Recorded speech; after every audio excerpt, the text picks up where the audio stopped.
بسم الله الرحمن الرحيم قل يا عبادي الذين آمنوا اتقوا ربكم للذين أحسنوا في هذه الدنيا حسنة وأرض الله واسعة إنما يوفى الصابرون أجرهم بغير حساب قل إني أمرت أن أعبد الله مخلصا له الدين وأمرت لأن أكون أول المسلمين. Sebagaimana disabdakan oleh Rasulullah sallallahu alaihi wasallam, innan nura idza dakhala sadra infasaha wan syarah. Sesungguhnya cahaya dari Tuhan itu apabila masuk ke dalam hati seseorang, maka luaslah hati seseorang itu dan lapanglah hati seseorang itu. Sahabat Rasulullah bertanya, "Faqila ya Rasulullah, hal lidzalika min alamatin yu'rab?" Adakah yang demikian itu wahai Rasulullah tandanya?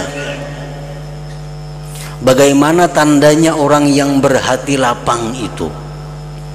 Apa alamatnya orang-orang yang hatinya diberikan cahaya oleh Allah Subhanahu wa ta'ala? Apakah itu ada alamatnya wahai Rasulullah? Qala na'am. Jawab Nabi, ada. Ada tandanya orang-orang yang berhati lapang itu. Ada tandanya orang-orang yang berhati diberi cahaya oleh Allah Subhanahu wa ta'ala. Yang pertama tandanya, kata Rasulullah, at-tajafi andaril ghurur.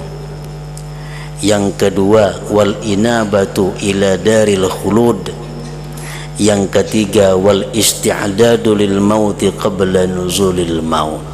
Pertama tandanya orang yang hatinya itu bercahaya, at-tajafi anil ghurur, yaitu merenggang dari negeri tipu daya ini.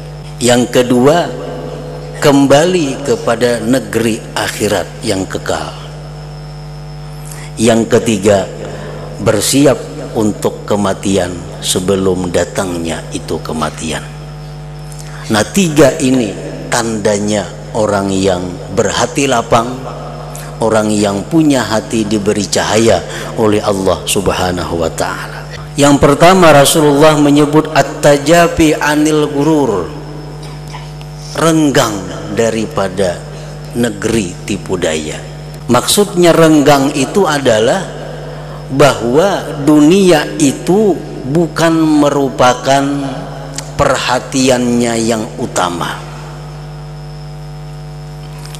Dunia itu hanya dijadikannya sebagai bekal untuk hari kembali. Nah, itu yang dimaksud dengan renggang. Orang-orang yang menjadikan dunia sebagai tujuan utama, orang-orang yang menghabiskan waktunya untuk mengejar dunia, itu orang-orang yang merapat dengan dunia. Pikirannya dikatakan 90% pikiran dunia, waktunya 90%, 60%, 70% untuk mengurusi dunia. Ini bukan renggang dari dunia, merapat dengan dunia.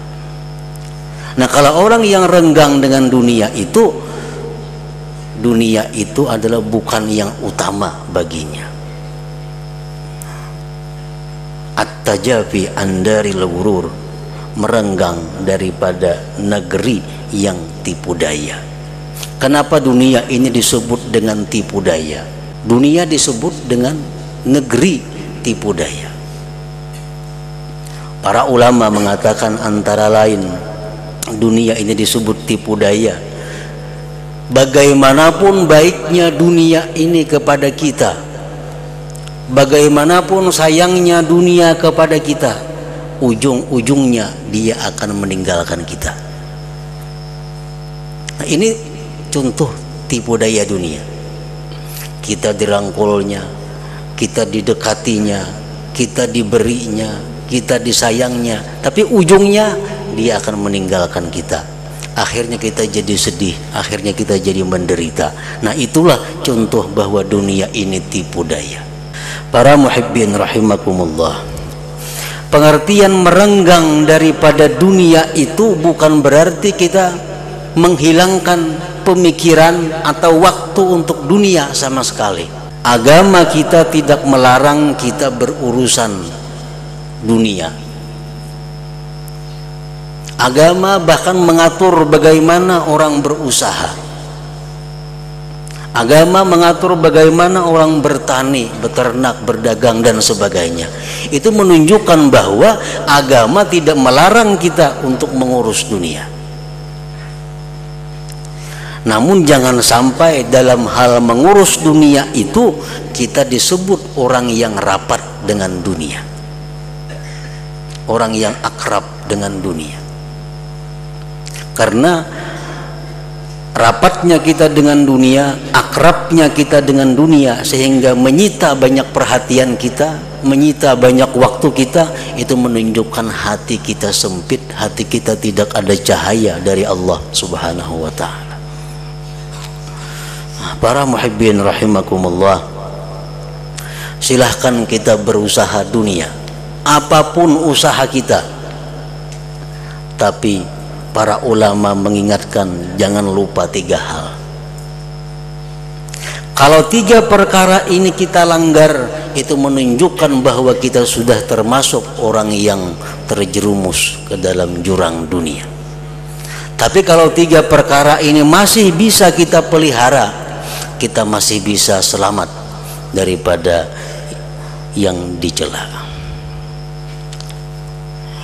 Yang pertama, mereka ulama mengatakan kepada orang-orang yang berurusan dengan dunia, seperti berusaha dan sebagainya. Yang pertama, an-niyatus salihah, niat yang baik. Nak berdagang silahkan, nak bertani silahkan, berkebun, beternak, jadi pegawai, jadi buruh, jadi apa silahkan. Tapi pertama, niatnya bagus. Niat bagus. Rasulullah sallallahu alaihi wasallam bersabda, "Man talabat dunya halalan isti'fafan anil mas'alah wa sa'yan ala ahlihi wa ta'attufan ala jarihi ba'athahu Allah yaumal qiyamah wa wajhuhu kal qamari lailatal badar.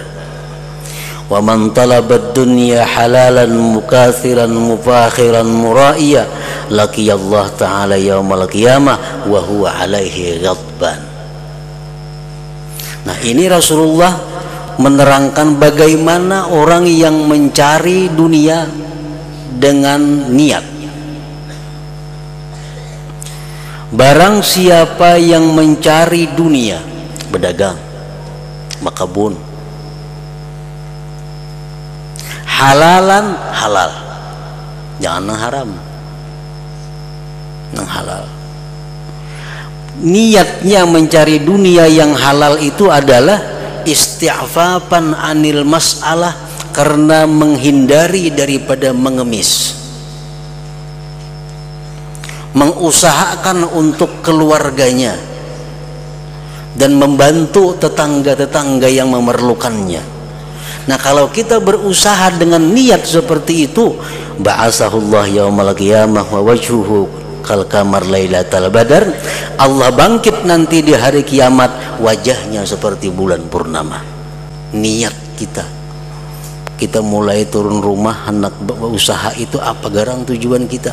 Dan barang siapa yang mencari dunia yang halal, tapi tujuannya, niatnya untuk memperbanyak harta, untuk bermegah-megah, untuk bearai, nanti dia di hari kiamat bertemu Allah, Allah marah kepadanya. Nah, ini contoh orang yang mencari dunia tapi niatnya kada baik.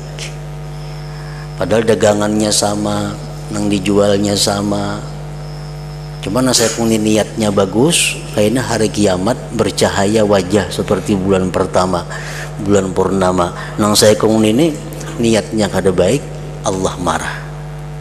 Nah, jadi silahkan kita mengurus dunia, tapi jangan lupa bahwa niatus salihah itu mesti ada, niat yang bagus. Berusaha dengan niat supaya kawan naik haji, bagus.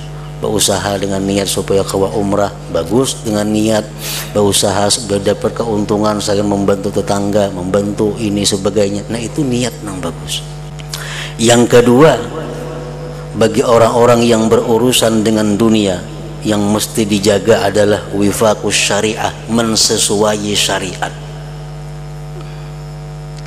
Berdagang sudah diatur oleh agama, bagaimana cara berdagang yang sah, bagaimana cara berdagang yang tidak sah, bagaimana cara berusaha yang diridai Allah, bagaimana cara usaha yang dimurkai Allah.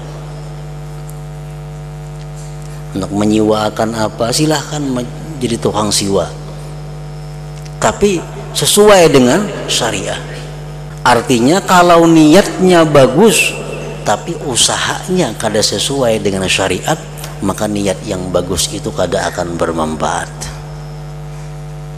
Orang gawian nang haram, gawian menipu orang, tujuan nak bersedekah, menambahi dosa benar. Menambahi dosa bukan dapat pahala. Yang ketiga, supaya orang-orang yang mencari dunia tadi tidak termasuk dekat dengan dunia, la tulhi an dzikrillah, tidak melalaikan dia daripada zikrillah. Waktu sembahyang kada terganggu, waktu membaca Quran kada terganggu, waktu menuntut ilmu kada terganggu, waktu membaca wirid kada terganggu, karena dagangannya, karena pekerjaannya, semua teratur. Nah, bila mana kita bisa berusaha dengan 3 perkara tadi, niatnya bagus, usahanya sesuai syariah, dan kita tidak melalaikan mengingat Allah Subhanahu wa ta'ala, maka kita termasuk sudah dalam golongan orang-orang yang renggang daripada dunia tadi, yang menunjukkan bahwa dada kita, hati kita lapang, hati kita diberi cahaya dari Allah Subhanahu wa ta'ala.